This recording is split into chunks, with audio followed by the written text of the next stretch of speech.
దేవుని నామమునకు స్తుతి కలుగునుగాక. Praise the Lord. ఈ దినపు వాక్య ధ్యానానికి ఏర్పాటు చేయబడిన మూలవాక్యాన్ని చదువుకుందాం. ఆ వాక్యము యోహాను సువార్త 13వ అధ్యాయము 11వ వచనము. యోహాను సువార్త 13వ అధ్యాయము 11వ వచనంలో ఇలాగున వ్రాయబడి ఉన్నది. తను అప్పగించు వారిని ఎరిగెను కనుక మీలో అందరూ పవిత్రులు కారని ఆయన చెప్పెను. ఆమేన్. దేవునికి స్తోత్రం. హల్లెలూయా. మన ప్రభువును మన ప్రియ రక్షకుడైనటువంటి యేసుక్రీస్తు పరిశుద్ధమైన ప్రశస్తమైన అమూల్యమైన నామంలో మీ అందరికీ ప్రత్యేకమైన వందనాలు తెలియజేస్తున్నాను. Good morning, have a nice day. మీరందరూ ఆత్మీయంగా క్షేమంగా బలంగా ఉన్నారని నేను భావిస్తున్నాను. ప్రభు త్వరగా రాబోతున్నాడు. ప్రభు రాకడ కొరకు మనం ఎంతగానో సిద్ధపడాలి.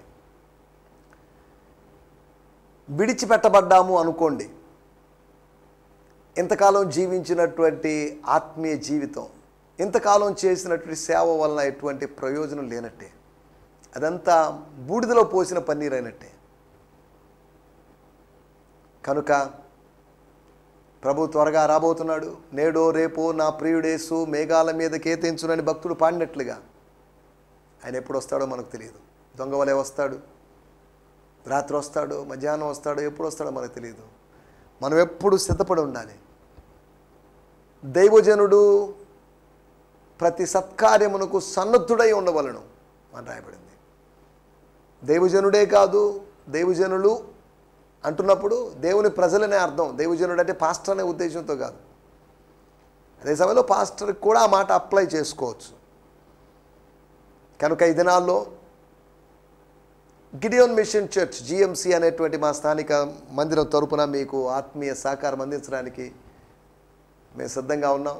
మీ స్థానిక సంఘం నుంచి మీరు సహకారం పొందినప్పటికీ కూడా వారి మధ్య కార్యక్రమాలకు వచ్చి హాజరు కమ్మని కాదు, వాట్సాప్ ద్వారా లేదా ఫోన్ కాల్స్ ద్వారా, ఈమెయిల్స్ ద్వారా మీరు కాంటాక్ట్ చేసినట్లయితే మిమ్మల్ని ఆత్మీయంగా ప్రోత్సాహపరచడానికి బలపరచడానికి ప్రయత్నం చేస్తాం. దేవుడు మమ్మల్ని బలపరిచిన కొలది మిమ్మల్ని బలపరచడానికి, దేవుడు మమ్మల్ని ప్రోత్సహించిన కొలది మిమ్మల్ని ప్రోత్సహించడానికి మేము సిద్ధంగా ఉన్నాం. దేవుని స్తోత్రం. స్క్రీన్ మీద డిస్ప్లే అవుతున్నారు నా 2 నంబర్లు ఉన్నాయి. ఆ 2 నంబర్లని మీరు దయచేసి కాంటాక్ట్ చేయండి.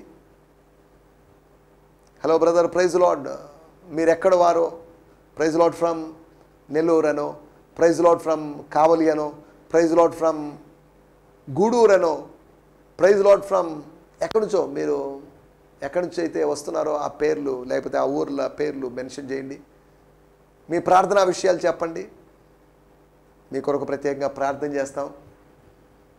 వ్యర్థమైనటువంటి మాటలు మాట్లాడుకొని సమయం వేస్ట్ చేసుకునే టైం కాదు ఇది. సమయం చాలా అమూల్యమైనది. సమయం కొద్దిగానే మిగిలింది. ఇది కడవరి గడియ కనుక మనం ఎంతో జాగ్రత్తగా ఉండాల్సిన అవసరం ఉంది. దేవుని స్తోత్రం. రండి, మనం ఈ సమయంలో దేవుని వాక్యాన్ని ధ్యానించుకుందాం. రండి అంటే ఎక్కడికి అని కాదు. ఎక్కడికి అని అడిగితే నేను సమాధానం చెప్పలేను. మీరున్న చోటులోనే కొద్దిగా అలర్ట్గా అండి, కాన్సన్ట్రేషన్ ఉంచండి. ఉదయం బిజీ టైం అని నాకు తెలుసు, అయినప్పటికీ కూడా మీరు కొంతమంది రెడీగా ఉన్నారు. మరి ముఖ్యంగా ఉదయకాలం కొద్దిగా పురుషుల్ని క్యాచ్ చేయొచ్చు, స్త్రీలను కొద్దిగా క్యాచ్ చేయాలంటే కష్టం. పాపం బ్రేక్ఫాస్ట్లు ప్రిపేర్ చేస్తూ మధ్యాహ్నం లంచ్ కొరకైనట్టు సిద్ధపాట్లు ఇటువంటివి ఉంటాయి. కనుక అలాగని ఇప్పుడే లంచ్ కోసం సిద్ధపడతారని కాదు. బ్రేక్ఫాస్ట్ సర్వ్ చేయడం కావచ్చు, పిల్లల్ని పంపించడం కావచ్చు, హస్బెండ్ని పంపించడం కావచ్చు, ఇటువంటి పనులు ఉంటాయి. తర్వాత మీ ఫ్రీ టైంలో అప్లోడ్ అయినటువంటి ఈ వీడియోని మీరు తిలకించి మీ అభిప్రాయాలు, అమూల్యమైన అభిప్రాయాలు తెలియజేయాల్సిందిగా కోరుతున్నాను. ఎవరైనా ఇండిపెండెంట్ సేవకులుగా ఉన్నట్టు వాళ్ళు, పాస్టర్స్గా ఉన్నటువంటి వాళ్ళు ఎవరైనా ఉన్నట్లయితే ఎప్పుడైనా మీ స్థానిక సంఘాల్లో వాక్య పరిచర్యకి నేను రావాలని మీరు ఆశించినట్లయితే నేను వచ్చి ఉచితంగా వాక్య పరిచర్య చేస్తాను. ఎటువంటి డిమాండ్లు లేకపోతే అంత ఇవ్వాలి ఇంత ఇవ్వాలి అనేది అటువంటిది ఏం లేదు. మీరు ఉచితంగా పొందితిరి, ఉచితంగా అయ్యుడి అనేటువంటి విధానంలో మీ దగ్గరకు వచ్చి మిమ్మల్ని ఆత్మీయంగా బలపరచడానికి, మీకోసం ప్రార్థించి మిమ్మల్ని ప్రోత్సహించడానికి మేము సిద్ధంగా ఉన్నాం. కనుక హైదరాబాద్లోని వారైనా లేకపోతే తెలంగాణలోని వారైనా లేకపోతే కర్ణాటక వారైనా కానీ ఎవరైనా సరే నన్ను సంప్రదించాల్సిందిగా మిమ్మల్ని ప్రేమపూర్వకంగా కోరుతున్నాను. దేవుని స్తోత్రం. హల్లెలూయా. నేను పెద్ద ప్రసంగికుడని చెప్పుకోదలుచుకోలేదు, నాకు ఇష్టం లేదు. నేను పెద్ద ప్రసంగికుడిని కాదు, నేను నత్తివాడిని, నోటి మాంద్యం కలిగిన వాడిని. కాకపోతే దేవుడు నన్ను వాడుకుంటున్నాడు అని మాత్రం చెప్పగలను. చాలామంది అలా చెప్తున్నారు. అందుని బట్టి నేను ప్రభు నామాన్ని మహిమపరుస్తున్నాను. ప్రసంగికుని యొక్క గొప్పతనం అంటూ లేదు. ప్రసంగికుని వాడుకునేది ప్రభువుదే గొప్పతనం. మరలా చెప్తున్నాను, ప్రసంగికుని గొప్పతనం అంటూ ఏమీ లేదు. ప్రసంగికుని వాడుకునేటువంటి ప్రభువుదే గొప్పతనం అంతా. ప్రభువుని మయంపరచాలి కానీ ప్రసంగికుని గణపరచాల్సిన అవసరం లేదు. అలాగని ప్రసంగికుని కించపరచమని కాదు నా మాటల యొక్క ఉద్దేశం. దేవుని స్తోత్రం, హల్లెలూయా. ఈ సమయంలో మనం దేవుని వాక్యాన్ని నిన్నటి దినం మనం ఆనుకోవడం గురించి, లీనింగ్ ఆన్, రిక్లైనింగ్. యోహాను సువార్త 12వ అధ్యాయంలో లాజరు కూడా ఆనుకున్నట్టుగా రాయబడింది. కానీ యేసును ఆనుకున్నట్లుగా కాదు, జస్ట్ ఆ టేబుల్నో కాట్నో ఆనుకున్నాడు. కానీ యోహాను సువార్త 12వ అధ్యాయంలో వస్తువును ఆనుకున్నాడు. యోహాను సువార్త 13వ అధ్యాయంలో యోహాను గారు వ్యక్తిని ఆనుకున్నాడు. వస్తువును ఆనుకున్నాడు. ఆ వస్తువు పాతగిల్లిపోయి, క్షయించిపోయి, క్షీణించిపోయి, బలహీనమైపోయి, పాడైపోయే అవకాశం ఉంది. కానీ యేసు అనేటువంటి వ్యక్తికి క్షయత ఏమాత్రం లేదు, అక్షయత తప్ప. చెడిపోవడం అంటూ లేదు, పాడైపోవడం అంటూ లేదు. ఆయన నిత్య పరిశుద్ధుడు, నిత్య శక్తి కలిగినట్టు దేవుడు. దేవునికి స్తోత్రం, హల్లెలూయా. ఆనుకోవడం వల్ల ఆనుకునేవాడు అనుమానించడని, రెండోదిగా ఆనుకునేవాడు ఆధారపడ్డని ఇతరుల మీద. నాకు చాలు, ఇది చాలు, హీ ఈజ్ ఎనఫ్, ఆయన చాలు, నాకు ప్రభు నాకు చాలు. స్తోత్రం. కొన్ని సంవత్సరాల క్రితం ఒక మహమ్మదీయ సహోదరుతో సువార్త చెప్తున్నప్పుడు, ఏమంటే నేను చర్చ్ పాస్టర్ని అవి మాట్లాడుతున్నప్పుడు, యేసు నమ్ముకోండి అని అన్నప్పుడు ఆయన చెప్పిన మాట, అల్లాతో హీ బాస్, చాలు, అల్లా చాలు నాకు, ఇంకా నాకేమవుతుందండి, ఓకే ఓకే అని చెప్పి వదిలివేయడం జరిగింది. He was satisfied with his God and he was satisfied with his religion. ఈ రోజుల్లో కూడా మన మతాలతో, మత శాఖలతో, సిద్ధాంతాలతో, క్రమాలతో మనం సంతృప్తి చెంది ఉన్నాం. విచారకరమైన విషయం. నిజమైన సంతృప్తిని ఇవ్వడం లేదు, అయినప్పటికీ సంతృప్తిగా ఉన్నట్టుగా మనం ఫీల్ అయిపోతున్నాం. నిజమైన సంతృప్తి, సంతోషము, సమాధానం ప్రభు ద్వారా కలుగుతుందనే సంగతిని మనం మర్చిపోకూడదు. స్తోత్రం, హల్లెలూయా. ఈ సమయంలో మనం ఆలోచించే విషయాలు, ఆనుకునేవాడు అడుగుతాడు, డైరెక్ట్గా అడుగుతాడు. వాడికి ప్రత్యక్ష సంబంధం ఉంటుంది ప్రభుతో. స్తోత్రం. ప్రభుతో డైరెక్ట్ కాంటాక్ట్. వాడికి మీడియేటర్లు అవసరం లేదు. పేతురుకి మీడియేటర్ అవసరం అయ్యాడేమో కానీ యోహానికి మీడియేటర్ అవసరం లేదు. ప్రేమించేవానికి మధ్యవర్తి యొక్క అవసరం లేదు. డైరెక్ట్గా వెళ్ళగలడు. కృపాసనాన్ని మనం డైరెక్ట్గా సమీపిస్తున్నాం. ప్రతిసారి ఒక మీడియేటర్ని తీసుకొని మనం ప్రభు సన్నిధికి సమీపించడం లేదు. దేవుని స్తోత్రం. నాలుగోదిగా ఆనవాళ్ళు దొరుకుతాయి. దానికి ఇదే మీకు ఆనవాలు అని లూకా సువార్త 2వ అధ్యాయంలో, అనగా అర్ధరాత్రి సమయంలో మందను కాచుకుంటున్నటువంటి కాపరులకు ఒక ఆనవాలు, ఒక సైన్, ఒక సూచన చూపించారు. దేవుని స్తోత్రం. ఈ మాట చదివినప్పుడు ఒక వాక్య భాగాన్ని నేను చదువుతాను. 86వ కీర్తన 17వ వచనం, పేజ్ నెంబర్ 498. అక్కడ రాయబడిన మాట, యెహోవా ప్రార్థన. యెహోవా దేవా, నీవు నాకు సహాయుడివై నన్ను ఆదరించుచున్నావు. నా పగవారు చూచి సిగ్గుపడినట్లు శుభకరమైన ఆనవాలు నాకు కనపరుచుము. నా పగవారు చూచి సిగ్గుపడినట్లు నాకు శుభకరమైనటువంటి ఆనవాలు. దేవుని స్తోత్రం. శుభకరమైనటువంటి ఆనవాలు దేవుడిస్తాడు మనకు. స్తోత్రం, హల్లెలూయా. ఒక ఆనవాళ్ళు అంటున్నప్పుడు ఒక సైన్, లేకపోతే ఒక హింట్, ఒక క్లూ అని చెప్పుకున్నాం. ఆధారపడేవాళ్ళు ఆనవాళ్ళు పొందుకుంటారు. వాళ్ళకు ఒక లిటిల్ బిట్ ఇన్ఫర్మేషన్ దొరుకుతుంది, వాళ్ళకి గ్లాన్స్ దొరుకుతుంది, ఒక్కసారిగా చూసినట్టు అనుభవం కలుగుతుంది వాళ్ళకి. ఆనుకోవడంలో ఉన్నటువంటి ఆశీర్వాదాలు మనం ఆలోచించాం. ఇదన మన దేవుని ధ్యానం నిమిత్తమై యోహాను సువార్త 13వ అధ్యాయం 11వ వచనం. Gospel according to John 13th chapter verse 11. తన్ను అప్పగించు వారిని తన్ను అప్పగించు వారిని ఎరిగెను గనుక మీలో అందరూ పవిత్రులు కారని ఆయన చెప్పారు. మీలో అందరూ పవిత్రులు కారు, మీలో కొందరే పవిత్రులు. స్తోత్రం. యోహాను సువార్త 13వ అధ్యాయము 11వ వచనము. బ్రియాన్ సిమ్మన్స్ గారి తర్జుమాను చూడండి, నేను చదువుతున్నాను. And that's why he told them that not all of them were clean. ఎందుకంటే ఎవరు పవిత్రులో ఎవరు అపవిత్రులో యేసు చక్కగా ఎరిగి ఉన్నాడు. కారణం ఏంటంటే ఆయనే పవిత్రులుగా చేయగలిగిన వాడు, ఆయనే అపవిత్రతను తొలగించేవాడు. కాబట్టి ఎవరు పవిత్రులో ఎవరు అపవిత్రులో, ఎవరు అపవిత్రులుగా ఉండే పవిత్రులుగా నటిస్తున్నారో, ఎవరు పవిత్రులై అపవిత్రులు అవుతున్నారో అనే విషయాలు ఆయన ఎరిగి ఉన్నాడు. ಯೇಸು ತನ್ನನ್ನು ಹಿಡಿಕೊಡುವವನು ಇಂಥವನೇ ಎಂದು ತಿಳಿದಿದ್ದರಿಂದ ನಿಮ್ಮಲ್ಲಿ ಎಲ್ಲರೂ శుద్ధరల్లవందను. మీలో అందరూ శుద్ధులు కాదు. కుష్ఠరోగులు శుద్ధులయ్యారు. పాపపు కుష్ఠుతో ఉన్నవాళ్ళు శుద్ధులు కావాలి, శుద్ధీకరించబడాలి. వాళ్ళకి బలులు ఉన్నాయి, అర్పణలు ఉన్నాయి, ఆచారాలు ఉన్నాయి, ప్రక్షాళనలు ఉన్నాయి, ప్రోక్షణలు ఉన్నాయి.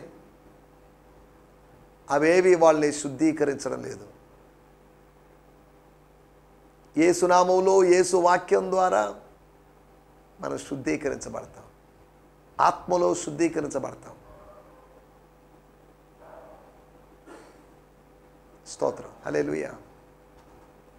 మనం ఇక్కడ ఆలోచిస్తున్న మాట, మన టైటిల్ అందరూ పవిత్రులు కారు.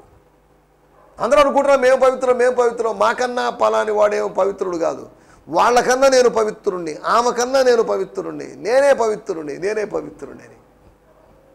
స్తోత్రం. పవిత్రత విషయం వచ్చినప్పుడు పక్కన వాళ్ళతో పోల్చుకొని నేనే బెటర్ అనుకుంటున్నాం మనం. నీతిమంతులుగా చెప్పుకోవాలంటే నేనే బెటర్ని, నాకంటే నువ్వు నీతిమంతుడివి అని ఒక ఆయనతో అన్నాడు. అనగా నీవు కూడా నీతిమంతుడు అని కాదు అని అంది సౌలు అనేటువంటి ఆయన. దాని ఉద్దేశం నువ్వు నాకన్నా నీతిమంతుడు. అప్పుడు ఆయన ఏదో పెద్ద నీతిమంతుడు అయినట్టు. ఏ వ్యక్తి తన దుర్మార్గుడు దుష్టుని ఒప్పుకోడు, కానీ నీకన్నా నేను బెటర్ అండి, పలానా ఆయన కన్నా బెటర్ అండి, పలాని పాస్టర్ కన్నా నేను బెటర్ అండి, పలాని సంఘం కన్నా మాదే బెటరు అని చెప్పుకుంటుంటారు. ఇలా ఎవరు బెటర్ అని పోటీ పెట్టుకోవాల్సిన అవసరం లేదు. ఒకరోజు ఎవరు బెటర్ అనేది ఆయన తెలుస్తాడు. న్యాయాధిపతి తేల్చాలే కానీ నేను నిర్దోషినని ఆ ముద్దాయి తనకు తాను ప్రకటించుకున్నాడు అనుకోండి, దాన్ని ఎవరు అంగీకరించరు. ఆ ఉన్నత న్యాయస్థానంలో లేకపోతే న్యాయపీఠంలో కూర్చున్న వ్యక్తి సాక్ష్యాధారాలు పరిశీలించిన మీదట ఐపీసీ సెక్షన్ పలాని సెక్షన్ పలాని సెక్షన్ పలాని సెక్షన్ ఏబిసి అనో వాటి ప్రకారం పలాని వ్యక్తి నిర్దోషిని ఆయన చెప్పాలి. కానీ వాళ్ళ బంధువులందరూ చెప్పి ఆ పిల్లోడు మంచివాడండి, అమ్మాయి మంచిదండి అని చెప్పినంత మాత్రాన చెల్లుబాటు కాదు. చెల్లుబాటు కావాలంటే ఉన్నత న్యాయపీఠం మీద ఉన్న వ్యక్తి, న్యాయాధిపతి అయిన దేవుడు మెచ్చుకుంటే చెల్లుబాటు అవుతుంది. స్తోత్రం. అందరూ పవిత్రులు గారు అంటే ఎవరిని ఉద్దేశించి చెప్తున్నాడు? తన్ను అప్పగించు వారిని అని కాదు, తన్ను అప్పగించు వారిని ఎరిగాడు గనుక.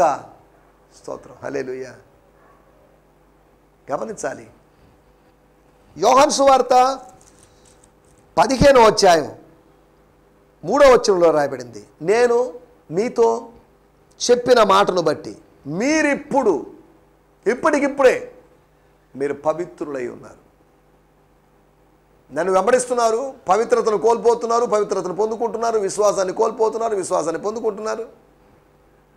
స్తోత్రం. మీరిప్పుడు పవిత్రులై ఉన్నారు. యేసు మాట మనల్ని పవిత్రులుగా చేస్తుంది. ఇదిగో ఈ బలిపీఠము నుంచి తీయబడినట్టు ఈ కారు లేకపోతే ఈ నిప్పు కణిక ఇది నీ పెదవులకు తగిలింది కాబట్టి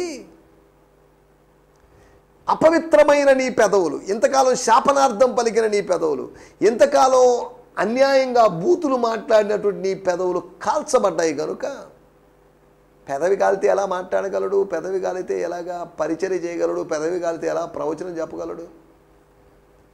కాలిన పెదవి పొంగుతుంది, అప్పుడు మాట తడబడుతుంది, మాట కష్టంగా ఉంటుంది.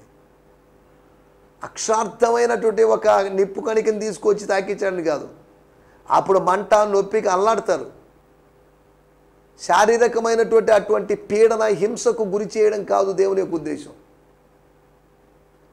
దేవుని సన్నిధిలో నుంచి దైవికమైనటువంటి అగ్ని వచ్చి నిన్ను దహించినప్పుడు you will get a pure language, you will get a heavenly language.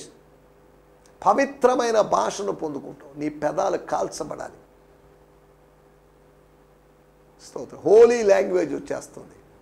అదేం లాంగ్వేజ్ అని అడగొద్దు, దానికి లిప్ ఉందా లేదా అని అడగొద్దు.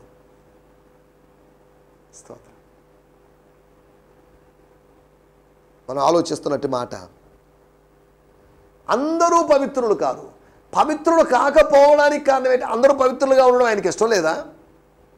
నేను పరిశుద్ధుడై ఉన్న ప్రకారము మీరును పరిశుద్ధులై ఉండండి. నేను పరిశుద్ధుడై ఉన్న ప్రకారం మీలో కొందరు పరిశుద్ధులై ఉండడని కాదు, మీరు కూడా పరిశుద్ధులై ఉండండి. పరిశుద్ధులై ఉండవచ్చు. పాపపు లోకములో ఉన్నప్పటికీ పరిశుద్ధులుగా జీవించేటువంటి అవకాశం ఉంది. లోకములో ఉన్నప్పటికీ లోక సంబంధులు కాకుండా ఉండే అవకాశం ఉన్నప్పుడు, పాపుల మధ్యలో ఉన్నప్పటికీ కూడా పరిశుద్ధులలాగా జీవించే అవకాశం ఉంది. మూర్ఖులైన వారి మధ్యలో ఉన్నప్పటికీ జ్ఞానులాగా జీవించే అవకాశం ఉంది. వక్రతరము వారి మధ్యలో ఉన్నప్పటికీ సక్రమైనటువంటి తరము వారిలాగా మనం ఉండే అవకాశం ఉంది.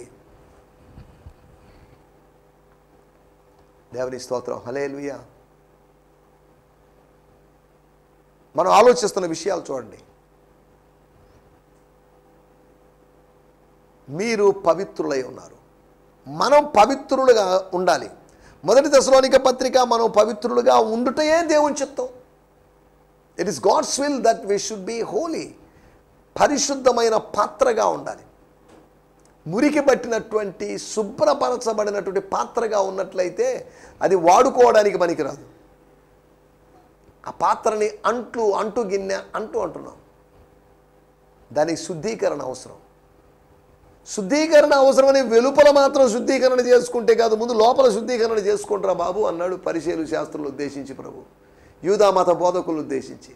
ఆంతర్య శుద్ధీకరణ, బాహ్య శుద్ధీకరణ కాదు. బాహ్య శుద్ధీకరణ అంటే శరీర శుద్ధీకరణ, ఆంతర్య శుద్ధీకరణ అంటే ఆత్మ శుద్ధీకరించబడడం. స్తోత్రం. అందరూ పవిత్రులు కారు అంటున్నప్పుడు యూదా ఇస్కరియోతును ఉద్దేశించి, యూదా ఇస్కరియోతు పవిత్రతను కోల్పోయాడు. He lost his holiness. యోసేపు తన పవిత్రతను నిలుపుకున్నాడు, కాపాడుకున్నాడు. తన శీలాన్ని కాపాడుకున్నాడు, దైవికమైన భక్తిని కాపాడుకున్నాడు, హిస్ కమిట్మెంట్ని కాపాడుకున్నాడు. కానీ జూడస్ పవిత్రుడైనటువంటి శిష్యుడైనటువంటి, పిలుపు అందుకొని వెంబడించినటువంటి శిష్యుడైనటువంటి యూదా, he lost his holiness. ఈ అంత్య దినాల్లో అనేక మంది తమ పరిశుద్ధతను కోల్పోతున్నారు. నిందలు వస్తాయి, రకరకాల మాటలు మాట్లాడవచ్చు. కానీ ఒకరోజు నిజమేదో తెలుస్తుంది. ఒకరోజు నిజమేదో తెలిసినప్పుడు నిందలు వేసిన వాళ్ళందరూ సిగ్గుపడతారు, సిగ్గుపడి అవమానానికి గురవుతారు. నువ్వేంటో ఎరిగినవాడు నీ ప్రభు, నువ్వేంటో ఎరిగింది నువ్వు కూడా ఎరిగినావు. వాళ్ళు వీళ్ళు నిందలు వేసాను కంగారు పడాల్సిన అవసరం లేదు. మాటల వలన కలుగు నొప్పిని తగలకుండా నిన్ను కాపాడుతాడని లేఖనాల్లో రాయబడింది. స్తోత్రం. హల్లెలూయా. మనం ఆలోచిస్తున్న విషయాల్లోకి వచ్చేద్దాం. ఓ మనిషి ఎందుకు అపవిత్రుడు అవుతాడు? అపవిత్రుడు అవడానికి ఉన్నటువంటి కారణాలు ఏంటి అనే దాని గురించి నేను మీకు 4 కారణాలు మీకు జ్ఞాపకం చేస్తాను. మొట్టమొదటి మాట 13వ అధ్యాయము 2వ వచనం. స్తోత్రం. యోహాను సువార్త 13వ అధ్యాయము 2వ వచనం. వారు భోజనము చేయుచుండగా పస్కా భోజనము చేయుచుండగా ఆయనను అప్పగించవలెనని సీమోను కుమారుడు ఇస్కరియోతు యూదా హృదయములో అపవాది ఇంతకు ముందు ఆలోచన పుట్టించి ఉండెను. ఆలోచనను సృష్టించాడు, ఆలోచనను కలుగు చేశాడు.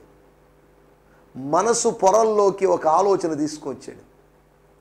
అప్పగించవయ్యా బాబు, అప్పగిస్తే మంచిదిగా, అప్పగిస్తే ప్రధాన యాజకులు సంతోషపడతారుగా, అప్పగిస్తే నీదంటూ ఒక రాజ్యాన్ని స్థాపించుకోవచ్చుగా, అప్పగిస్తే యేసును కాకపోతే యోహాను వదిలిపెట్టుకొని వచ్చావు, యేసును వెంబడించావు, యేసు కాకపోతే ఇంకోరు దొరకరా ఏంటి? ఇశ్రాయేల్లో బోధకులు కొరత ఏంటి? అవసరమైతే గమలియేల్ దగ్గరికి వెళ్తాం. He's a honourable man, honourable teacher. Gamaliel పాదాల దగ్గర నేర్చుకున్నటువంటి పౌలు. వీళ్ళ అభిప్రాయాలు వీళ్ళకున్నాయి. 3.5 సంవత్సరాలు ఆయనతో ఉన్నారు, కానీ ఆయన విధానాలు వీళ్ళకి రాలేదు, ఆయన విశ్వాసం వీళ్ళకి రాలేదు, ఆయన ప్రేమ వీళ్ళకి రాలేదు. ఆయన ప్రేమ వీళ్ళకి కానీ వచ్చింటేనే పేతురు చెవి నరికిండేవాడు కాదు. చూడండి, ఆయన త్యాగమో ఆయన యొక్క ధైర్యమో కానీ ఆయన తెగింపు వీళ్ళకి కానీ వచ్చినట్టయితే ఎవరు పారిపోయిండేవాళ్ళు కాదు. యేసుతో తిరిగారు కానీ యేసులో ఉన్న మంచి క్యారెక్టర్, యేసుతో అంటు కట్టబడినట్లుగా ఉన్నారు, కానీ ఆ మంచి ఒలీవ చెట్టు అనబడిన యేసులోని మంచి క్యారెక్టర్స్ వీళ్ళకి రాలేదు. ప్రపంచంలో బెస్ట్ టీచర్ని వాళ్ళు కలిగి ఉన్నారు, కానీ వాళ్ళు వర్స్ట్గా మిగిలిపోయారు. సరే, దేవుని స్తోత్రం. ఒకటి, ఆలోచన మనల్ని అపవిత్రపరుస్తుంది. ఆలోచన, మన చింత, మన విచారాలు మనల్ని కొంగదీస్తాయి. మనోవిచారం మనల్ని కొంగదీస్తుంది. రాజకుమారుడు అయిన నీవు నానాటికి చిక్కిపోవటకు హేతు ఏమి? అతనిలో ఉన్నటువంటి చెడు తలంపును బట్టి, తన సహోదరిని మోహించడాన్ని బట్టి, సరే ఇది సమంజసం కాని దాన్ని మనసులో దాన్ని ఎలాగైనా సాధించుకోవాలనే తపనను బట్టి ఆహారం తీసుకుంటున్నాడు, రాజభోజనం తింటున్నాడు, కానీ బలహీనుడైపోతున్నాడు. శారీరక ఆరోగ్యాన్ని బలహీనపరుస్తున్నటువంటి కొన్ని అలవాట్లు కావచ్చు, కొన్ని ఆలోచనలు కావచ్చు. యవన బిడ్డలారా జాగ్రత్త. ప్రేమ వివాహాలని వీటి వెనకాల వెళ్ళొద్దు. తల్లిదండ్రులు ఒప్పించిన సంబంధాలని మాత్రమే చేసుకోండి. ప్రార్థించండి, భాగస్వామిని, చక్కటి భాగస్వామిని మీకు దేవుడు అనుగ్రహిస్తాడు. ఏది తొందరపడి మీరు ఏమీ చేయొద్దు. ప్రతిదీ దాని సమయంలో జరుగుతాయి. ప్రతిదానికి సమయం ఉంది. పెళ్ళికి ఓ సమయం ఉంది. మీ తల్లిదండ్రులకు అవమానం తెచ్చే విధంగా దయచేసి ప్రవర్తించొద్దు. తల్లిదండ్రులకు లోబడి ఉండండి. ఆశీర్వాదాలు, భూమి మీద దీర్ఘాయుష్మంతులు అవుతారు. అంతవరకే కానీ ప్రేమల పేరుతో నేటి డేటింగ్లు లేకపోతే వెబ్సైట్లో ఉన్న చాటింగ్ల వల్ల మీ జీవితాన్ని పాడు చేసుకోవద్దని ప్రేమపూర్వకంగా కోరుతున్నాను. దేవుని స్తోత్రం, హల్లెలూయా, స్తోత్రం. ఒకటి, ఆలోచనను బట్టి అపవిత్రత వస్తుందని. రెండోది 13వ అధ్యాయము 21వ వచనం. యేసు ఈ మాటలు పలికిన తరువాత ఆత్మలో కలవరపడి మీలో ఒకడు నన్ను అప్పగించునని మీతో నిశ్చయముగా చెప్పుచున్నానని రూఢిగా చెప్పెను. ఈ అధ్యాయంలో 4 సార్లు నిశ్చయముగా అనే మాట పలికాడు. చెప్తున్నాడు, మీలో ఒకడు గ్యారెంటీగా నన్ను అప్పగిస్తాడు. అది మాత్రం గ్యారెంటీ, పక్కా. నేను నిశ్చయంగా ఐ ప్రొఫెసై, ఐ ప్రెడిక్ట్ అని కాదు. They went to Philip. No. 13వ అధ్యాయం, స్తోత్రం. 13వ అధ్యాయం 21వ వచనం చదువుతున్నాను. Jesus was moved deeply in his spirit, looking at his disciples, he announced, I tell you the truth, one of you is about to betray me. ఒకడు నన్ను అప్పగిస్తాడు. చూడండి, అప్పగించడం అనే ఆలోచన దట్స్ నాట్ కరెక్ట్. అప్పగించుకోవడం అనేటువంటి ఆలోచన కరెక్ట్. అప్పగించడానికి అప్పగించుకోవడానికి తేడా ఉంది. నీ అంతట నువ్వు అప్పగించుకుంటున్నావు, నిన్ను నువ్వు కమిట్ చేసుకుంటున్నావు. ఒకటి, అప్పగించడం అంటే ఆయన నువ్వు అన్యాయంగా అప్పగిస్తున్నావు. నువ్వు అప్పగిస్తున్నావా, అప్పగించుకుంటున్నావా? ఏం చేస్తున్నావు? యూదా అప్పగించాడు. విశ్వసించిన వాళ్ళు అప్పగించుకుంటున్నారు. తమను తాము, తమ దేహములను సజీవ యాగముగా అర్పించుకుంటున్నారు, అప్పగించుకుంటున్నారు. రెండో విషయం, అప్పగించడాన్ని బట్టి, because of the betrayal he become unclean. స్తోత్రం. Because of the evil desire, evil thought, he become unclean. ఆలోచనను బట్టి, అప్పగించడాన్ని బట్టి అతడు అపవిత్రుడైపోయాడు. మూడో విషయాన్ని నేను మీకు జ్ఞాపకం చేస్తాను. యోహాను సువార్త 13వ అధ్యాయం 27వ వచనం. స్తోత్రం. వాడు ఆ మొక్క పుచ్చుకొనగానే సాతాను వానిలో ప్రవేశించెను. స్తోత్రం. సాతాను వారిలో ప్రవేశించాడు. సాతాను కొరకైన ద్వారము తెరిచి, హలో వెల్కమ్ రండి అన్నట్టుగా. సాతాను కొరకు ద్వారాలు తెరిస్తే వాడు ఖచ్చితంగా వస్తాడు, వచ్చి నీ జీవితాన్ని నాశనం చేస్తాడు. ఆంతర్య వాసాన్ని బట్టి, నీలో ఎవడు ఉంటున్నాడు అనే దాన్ని బట్టి నువ్వు అపవిత్రుడు అయిపోతావు. నీలో దేవుడు ఉన్నాడా నువ్వు పరిశుద్ధుడు అవుతావు. నీలో దురాత్మ ఉంటే నువ్వు అపవిత్రుడు అవుతావు. దేవుని ఆత్మ పరిశుద్ధ ఆత్మ, దురాత్మ దెయ్యపు ఆత్మ వచ్చేసి అపవిత్రపరిచేటువంటి ఆత్మ, అన్క్లీన్ స్పిరిట్. మూడో విషయాన్ని నేను మీకు జ్ఞాపకం చేస్తున్నాను. ఆత్మ వాసాన్ని బట్టి, ఆత్మలో వసించడాన్ని బట్టి. నీ హృదయ సింహాసనం మీద ఎవరున్నారు? అపవాద, అద్వితీయుడైన దేవుడా? అద్వితీయుడైన దేవుడు ఉన్నాడా? అంధకారం లేదు. అపవాది ఉన్నాడా? అంతా అంధకారమే. రవి హృదయం అనే చిన్న పాంప్లెట్ వచ్చేది. ఆ హృదయంలో ఎన్నెన్నో రకరకాల జీవులు ఉండేవి. ఎప్పుడైతే యేసు వచ్చినాడో ఆ జీవులన్నీ, ఆ క్షుద్ర జీవులన్నీ, ఆ చీకటి జీవులన్నీ బయటికి వెళ్ళిపోయినట్టు మనం చూడగలుగుతున్నాం. దేవుని స్తోత్రం. నాలుగో విషయం నేను చెప్పి ముగించేస్తాను. యోహాను సువార్త 13:30. వాడు ఆ మొక్క పుచ్చుకొని వెంటనే బయటకి వెళ్ళెను. అప్పుడు రాత్రి వేళ. దేవుని స్తోత్రం. రాత్రి వేళ నీకేం పని బయట? ఎంతమంది లోపల ఉంటే బయట నీకేం పని? స్తోత్రం. నీకు కావలసిన వాళ్ళందరూ ఇక్కడ ఉన్నప్పుడు నువ్వు ఎందుకు బయటికి వెళ్తున్నావు? అతని యొక్క ఆవేశాన్ని బట్టి, క్షణిక మాత్రమైన ఉద్రేకాన్ని బట్టి అతను బయటికి వెళ్ళిపోయాడు. అపవాది ఉన్నప్పుడు ఆవేశం, ఉద్రేకాలు ఉంటాయి. అనగా సమాధానం ఉండదు, ఇంద్రియ నిగ్రహం ఉండదు. ఇప్పుడు కాదులే అనేటువంటి తత్వం ఉండదు. ఇంద్రియ ఆత్మఫలము లేనటువంటి అనుభవం అది. ఆవేశం అంటే ఆత్మఫలము లేనటువంటి అనుభవం. ఆత్మఫలం ఉన్న చోట ఆవేశం ఉండదు, దీర్ఘశాంతం ఉంటుంది. శాంతం కాదు, దీర్ఘశాంతం. ఇక్కడ శాంతమే లేదు మనకు చాలామందిలో. దేవుని స్తోత్రం. నా మాటలు ముగిస్తున్నాను. ఒకటి, ఆలోచనను బట్టి అపవిత్రులు అవుతారు. అందరూ పవిత్రులు గారు, అందరూ పవిత్రులు గారు, అందరూ అపవిత్రులు గారు. కొందరు అపవిత్రులు, కొందరు పవిత్రులు ఉండేటువంటి అవకాశం ఉంది. ఆలోచనను బట్టి, అప్పగించడాన్ని బట్టి, అంతేకాకుండా ఆంతర్య వాసాన్ని బట్టి, ఎవరిని ఆహ్వానించి నివసింపజేస్తున్నావు అనే దాన్ని బట్టి. నాలుగవదిగా ఆవేశాన్ని బట్టి నువ్వెవరివో, పవిత్రుడు అపవిత్రుడు అనేది తేలిపోతుంది. నీ కోపం వల్ల నువ్వు దేవుని నామాన్ని మయంపరచలేవు. కోపము దేవుని నీతిని నెరవేర్చలేదు. ఆత్మ సంబంధమైన ఆవేశం కావాలి కానీ శరీర సంబంధమైన ఆవేశం వల్ల ఎటువంటి ప్రయోజనం లేదనే సంగతిని గుర్తు చేస్తూ, పవిత్రమైనటువంటి వాడుగా ముద్ర పొందడానికి, పేరు పొందడానికి ప్రభు మనకందరికీ సహాయం చేయనుగాక. ఆమేన్. దేవుని స్తోత్రం. హల్లెలూయా. మీ అందరికీ వందనాలు. ఈ సందేశము మీకు ఆశీర్వాదకరంగా ఉందని నమ్ముచున్నాము. ప్రార్థన అవసరతల కొరకు మమ్మల్ని సంప్రదించవలసిన మా చిరునామా గిద్యోన్ మిషన్ చర్చ్, 6వ వీధి, శాంతినగర్, నెల్లూరు 4, ఆంధ్రప్రదేశ్. పిన్ 524004.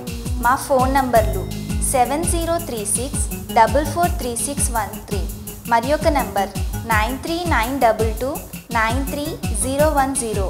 మా ఈమెయిల్ ఐడి gfihmi2015@gmail.com.